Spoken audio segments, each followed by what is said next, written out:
엄마, 이제 그만 쉬세요. 몸이 더 안 좋아지면 어떡해요? 딸 민지의 그 말이 지금도 귓가에 맴돕니다. 68년을 살면서 항상 누군가를 위해 살았어요. 은행원으로 25년, 엄마로 40년, 아내로 41년. 하지만 정작 제 자신을 위해 산 시간은 단 하루도 없었죠. 말기 암 선고를 받았을 때 이상하게도 눈물보다 후회가 먼저 밀려왔어요.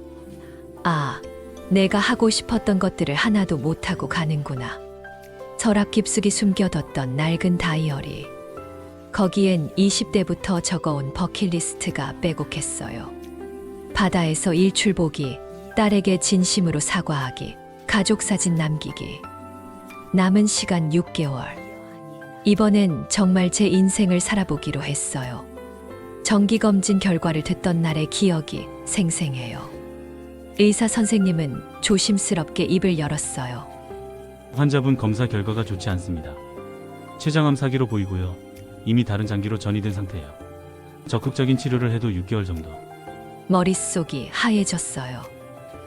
6개월, 반년, 180일, 68년을 살아온 제게 남은 시간이 고작 180일이라니. 진료실을 나와 복도를 걸으며 창밖을 봤어요. 햇살이 따뜻하게 비치고 있었죠. 저렇게 평범한 날씨가, 저렇게 평화로운 풍경이 이렇게 소중할 줄 몰랐어요. 집으로 돌아오는 길, 가족들에게 어떻게 말해야 할지 고민했어요. 남편은 5년 전 세상을 떠났고 이제 남은 건 딸 민지와 아들 준호뿐이었죠. 결국 그날 저녁 두 아이를 불러 모았어요. 얘들아, 엄마가 할 말이 있어. 오늘 병원에서 검사 결과를 들었는데 민지가 먼저 눈치를 챘나 봐요. 얼굴이 하얘지더니 제 손을 꽉 잡았어요. 엄마, 무슨 병이에요? 치료하면 되죠? 말기 췌장암이래. 6개월 정도 남았다고 하더라. 거실이 순식간에 조용해졌어요. 준호는 고개를 숙인 채 아무 말도 하지 못했고 민지는 그대로 울음을 터뜨렸죠. 그날 밤 잠을 이룰 수 없었어요. 천장을 바라보며 생각했죠. 68년 동안 어떻게 살았나. 20대엔 부모님 뒷바라지하느라, 30대엔 은행일에 치이느라, 40대엔 아이들 키우느라, 50대엔 남편 병수발 들느라, 60대엔 손주들 돌보느라. 정작 박미순으로 산 시간은 얼마나 될까요? 문득 옷장 깊숙이 숨겨둔 물건이 생각났어요. 천천히 일어나 옷장을 열고 오래된 상자를 꺼냈죠. 먼지가 소복이 쌓인 상자 안엔 붉은색 다이어리가 있었어요. 20대 때 처음 산 다이어리였어요. 표지를 열자 삐뚤빼뚤한 글씨로 적힌 목록들이 보였어요. 바다에서 일출 보기, 혼자 기차 여행하기, 딸에게 진심으로 사과하기, 하늘색 원피스 입고 사진 찍기, 가족 모두와 함께 웃는 사진 찍기. 50년 동안 단 하나도 이루지 못한 목록들이었어요. 항상 다음에, 나중에, 여유 있을 때 하자고 미뤄왔던 것들이죠. 다이어리를 꼭 안고 한참을 울었어요. 이제 정말 다음이 없는데 이걸 들고 그대로 가야 하는 건가? 아니야, 이번만큼은 달라야 해. 다음 날 아침 민지와 준호가 출근 준비를 하고 있을 때 거실로 나가 붉은 다이어리를 꺼내 들었어요. 얘들아, 엄마 결심했어. 남은 시간 동안 하고 싶은 것들 다 해볼 거야. 민지가 놀란 표정으로 다가왔어요. 엄마, 무슨 소리예요? 지금 편히 쉬셔야죠. 몸 상태가 어떤데 돌아다니시려고 그래요. 제발 집에서 좀 쉬세요. 아이들은 제 마음을 이해하지 못했어요. 당연하죠. 이 아이들은 앞으로 살 날이 수십 년이나 남았으니까요. 하지만 제게 남은 건 6개월 뿐이에요. 이번만큼은 제 마음대로 살고 싶었어요. 창밖을 보니 아침 햇살이 환하게 비치고 있었어요. 남은 180일을 어떻게 보낼지 이제 시작이에요. 버킷리스트 첫 번째 항목, 바다에서 일출 보기. 68년을 살면서 단 단 한 번도 바다에서 해 뜨는 걸 본 적이 없었어요. 항상 다른 사람들 챙기느라, 집안일 하느라, 일하느라 시간이 없었죠. 이번에는 달라요. 이제는 정말 할 거예요. 새벽 3시에 일어나 조용히 짐을 쌌어요. 간단한 옷가지와 붉은 다이어리, 그리고 보온병에 담은 따뜻한 차. 현관문을 열 때 심장이 두근거렸어요. 마치 가출하는 10대 소녀 같은 기분이었죠. 택시를 타고 버스터미널로 향했어요. 새벽 첫 차는 4시 30분. 동해행 버스표를 끊고 창가 자리에 앉았어요. 버스가 출발하자 민지에게서 전화가 왔어요. 아침에 일어나 방이 비어 있는 걸 보고 놀란 모양이에요. 엄마, 지금 어디세요?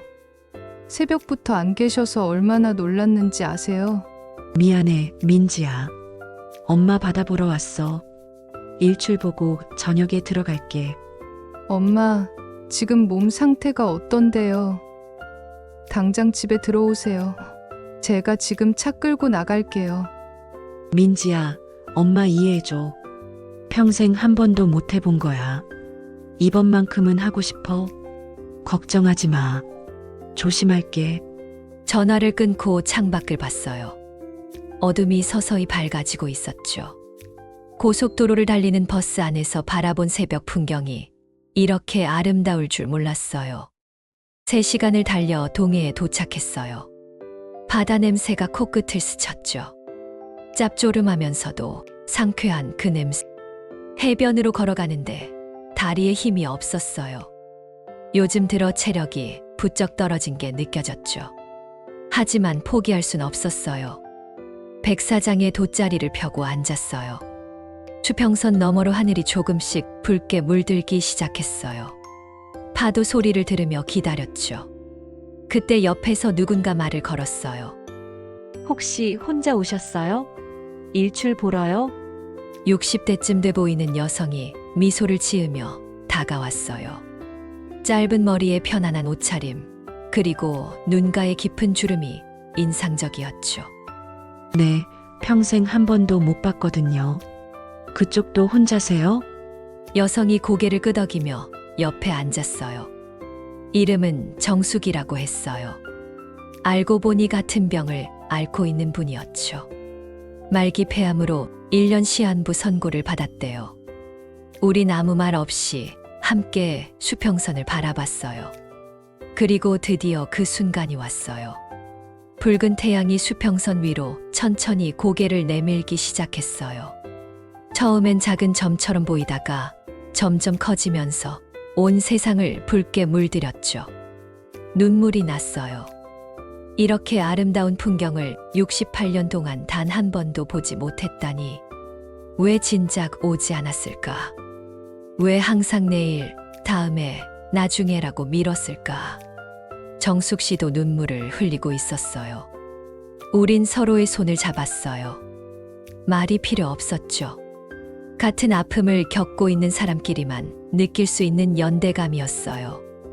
일출을 보고 난 뒤 정숙 씨와 해변을 걸었어요. 파도가 발을 적시며 밀려왔다 빠졌다 하는 게 기분 좋았어요. 정숙 씨가 말했어요. 자기도 버킷리스트를 실천 중이래요.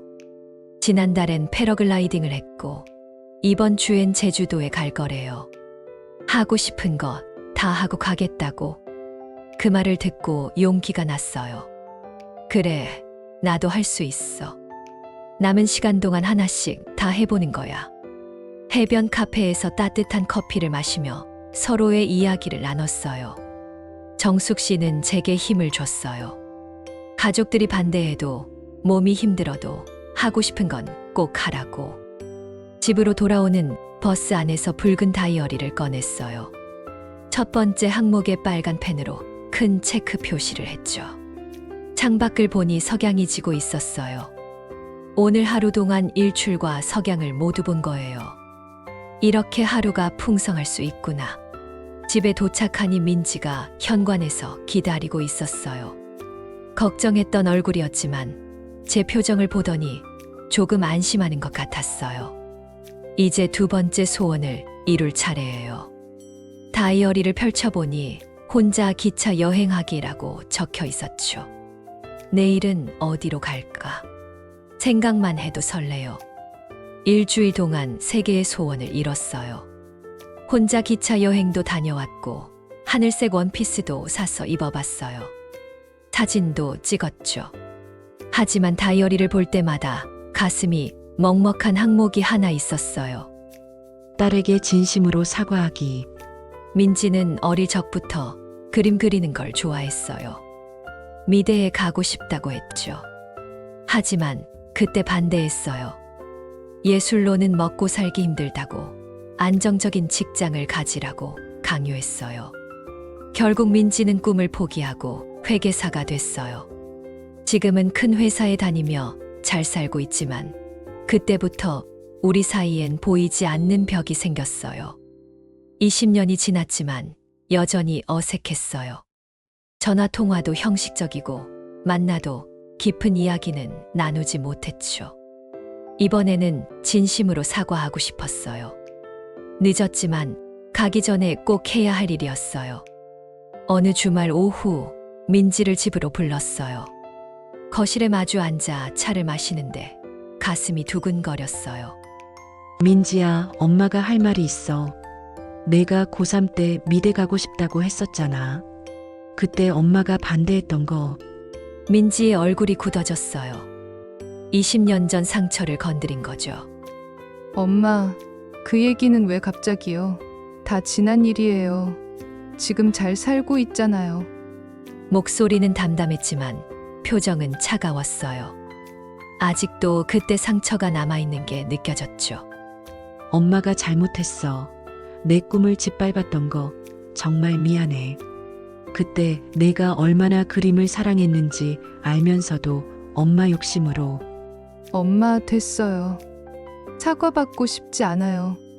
어차피 돌이킬 수도 없는 일이고, 지금 와서 미안하다고 하면 뭐가 달라져요? 민지가 자리에서 일어났어요. 눈가가 붉어져 있었죠.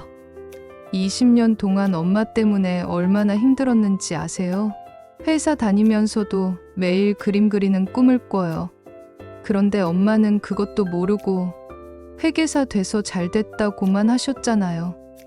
미안해. 민지야, 정말 미안해. 민지는 가방을 들고 현관으로 향했어요. 문이 쾅 닫히는 소리가 들렸죠. 혼자 남은 거실에서 한참을 울었어요. 사과하려다 오히려 상처만 더 깊어진 것 같았어요. 그날 밤부터 몸 상태가 급격히 나빠졌어요. 항암 치료를 시작한 지 2주가 됐는데 부작용이 심했어요. 구토가 멈추지 않았고 머리카락도 빠지기 시작했어요. 병원 침대에 누워있는 시간이 많아졌어요. 붉은 다이어리를 펼쳐봤지만 손에 힘이 없었죠. 준호가 병실에 찾아왔어요. 걱정스러운 얼굴로 제 손을 잡았어요. 지금은 건강만 생각해요. 민지도 왔어요. 지난번 일로 서먹했지만 제 상태를 보더니 눈물을 글썽였어요. 엄마, 제발 무리하지 마세요. 몸이 더 안 좋아지면 어떡해요? 창밖을 봤어요. 비가 내리고 있었죠. 우중충한 하늘처럼 마음도 어두웠어요. 이대로 포기해야 하나. 버킷리스트를 다 이루지 못하고 그냥 병실에서 죽는 건가? 민지와의 관계도 회복하지 못한 채 가는 건가? 밤에 혼자 있을 때 다이어리를 꺼내봤어요. 체크 표시가 된 항목은 3개뿐이었어요. 아직 이루지 못한 게 2개나 남았죠. 딸에게 진심으로 사과하기. 가족 모두와 함께 웃는 사진 찍기. 눈물이 다이어리 위로 떨어졌어요. 표지가 젖어 번졌죠. 그때 병실 문이 열렸어요. 간호사가 체온을 재러 온 줄 알았는데 정숙 씨였어요. 같은 병원에서 치료받고 있다는 걸 알고 찾아온 거예요. 정숙 씨는 제 눈물 자국을 보더니 조용히 옆에 앉았어요. 손을 잡아주며 아무 말도 하지 않았죠. 그 따뜻한 손길에 더 큰 눈물이 났어요. 정숙 씨가 창밖을 가리켰어요. 비가 그치고 무지개가 떠 있었어요. 비가 그쳐야 무지개가 뜨는 법이에요. 그 말이 마음에 남았어요. 지금은 힘들지만 언젠가 무지개를 볼 수 있을까요? 다이어리를 꼭 안고 눈을 감았어요. 포기하고 싶지 않았어요. 하지만 몸은 정직했어요. 점점 더 무거워지고 있었죠. 이대로 끝나는 건가? 아니면 기적이 일어날까? 병원에서 일주일을 보냈어요. 항암 치료 부작용으로 몸이 많이 약해졌죠. 의사 선생님은 집에서 안정을 취하라고 했어요. 퇴원하는 날, 준호가 차를 가지고 왔어요. 휠체어에 앉아 병원을 나서는데 다리에 힘이 하나도 없었죠. 집에 도착해 방으로 들어갔어요. 침대에 누워 천장을 바라봤어요. 이제 정말 끝인가? 버킷리스트도 다 이루지 못한 채 이렇게 가는 건가? 그날 오후 민지가 찾아왔어요. 회사 일 때문에 바빴을 텐데 시간을 낸 거죠. 조용히 방문을 열고 들어왔어요. 엄마, 주무세요. 아니, 앉아, 들어와. 민지가 침대 옆 의자에 앉았어요. 한참을 말없이 있다가 가방에서 뭔가를 꺼냈어요. 붉은색 다이어리였죠. 깜짝 놀랐어요. 제 다이어리를 어떻게 가지고 있는 걸까?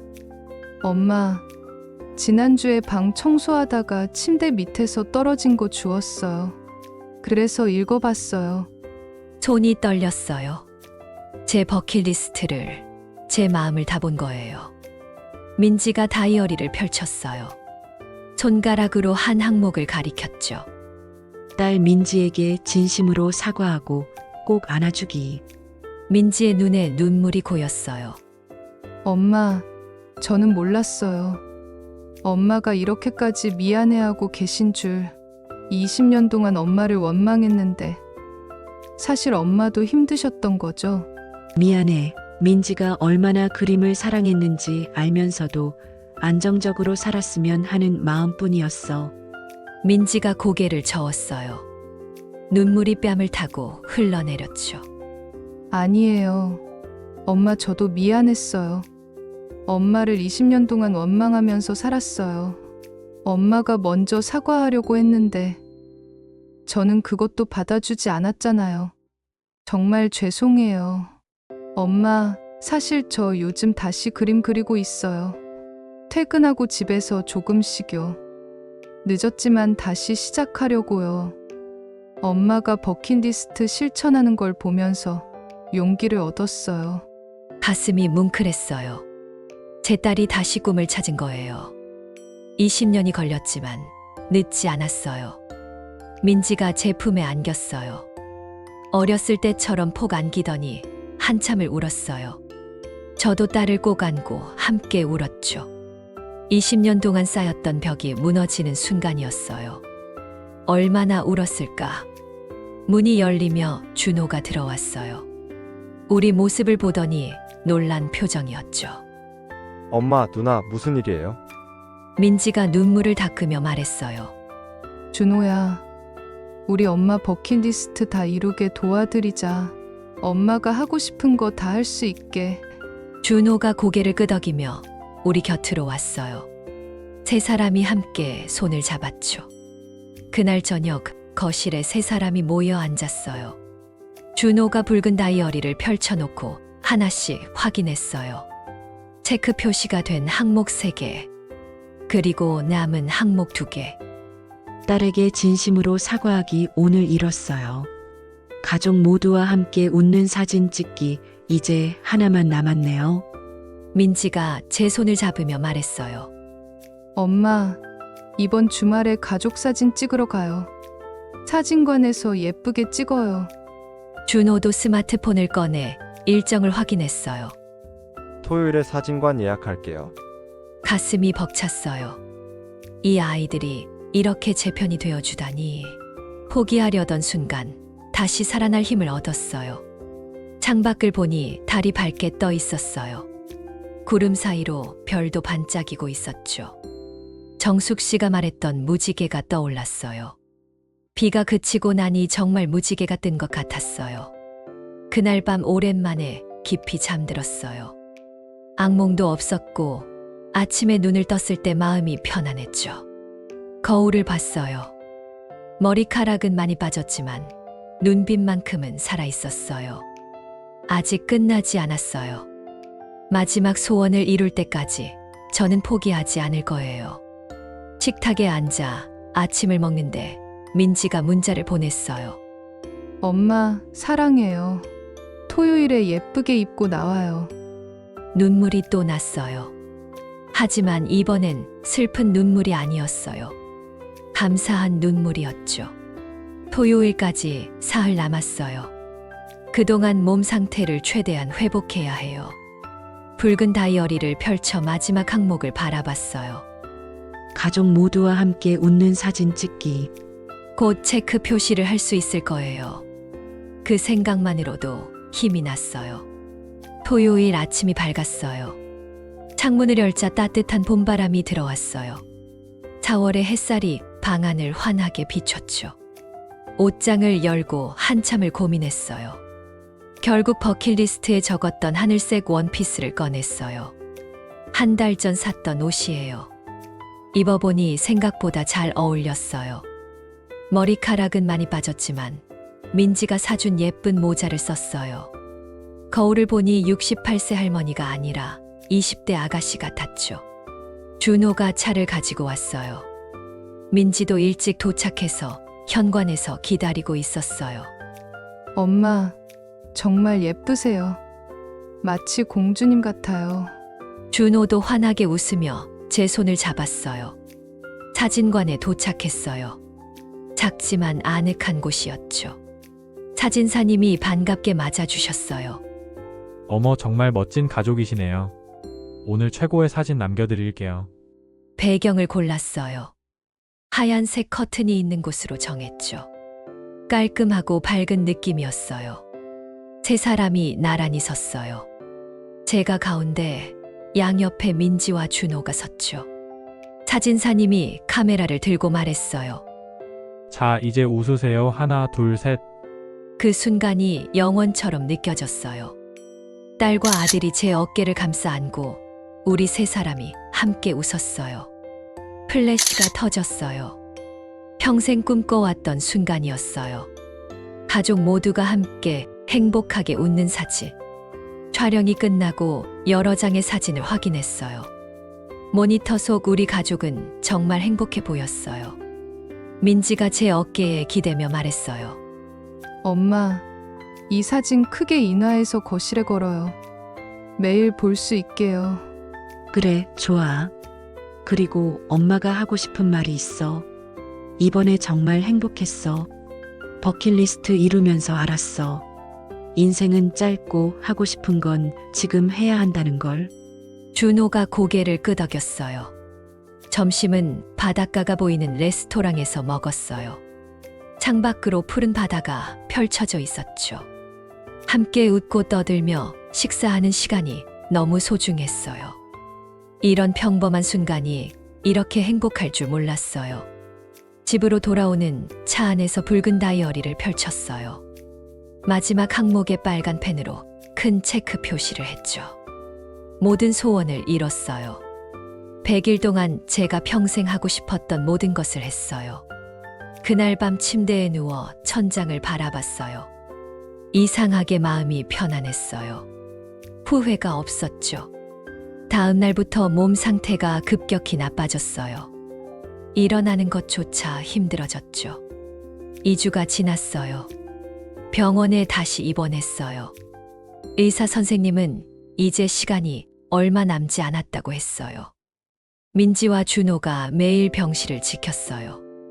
손을 잡아주고 이야기를 들려주고 함께 있어줬죠. 어느 날 아침 창밖으로 해가 떠오르는 게 보였어요. 동해에서 봤던 그 일출처럼 아름다웠죠. 민지가 제 손을 잡고 있었어요. 준호도 옆에 앉아 있었고요. 엄마, 사랑해요. 정말 고마웠어요. 엄마가 보여준 용기, 평생 잊지 않을게요. 미소를 지었어요. 말은 나오지 않았지만 마음으로 대답했어요. 엄마도 사랑해. 행복하게 살아. 너의 인생을 살아. 눈을 감았어요. 평화로웠어요. 후회 없는 마지막이었죠. 후. 민지는 회사를 그만두고 작은 화실을 열었어요. 그림을 가르치며 자신의 꿈을 다시 시작했죠. 준호는 오래 미뤄왔던 세계 여행을 떠났어요. 어머니가 보여준 용기를 따라서요. 거실 벽에는 세 사람이 함께 웃고 있는 사진이 걸려 있어요. 하늘색 원피스를 입은 할머니가 행복하게 웃고 있죠. 그 사진 옆에는 붉은 다이어리가 액자에 담겨 있어요. 모든 항목에 체크 표시가 되어 있어요. 구독, 좋아요, 사랑입니다.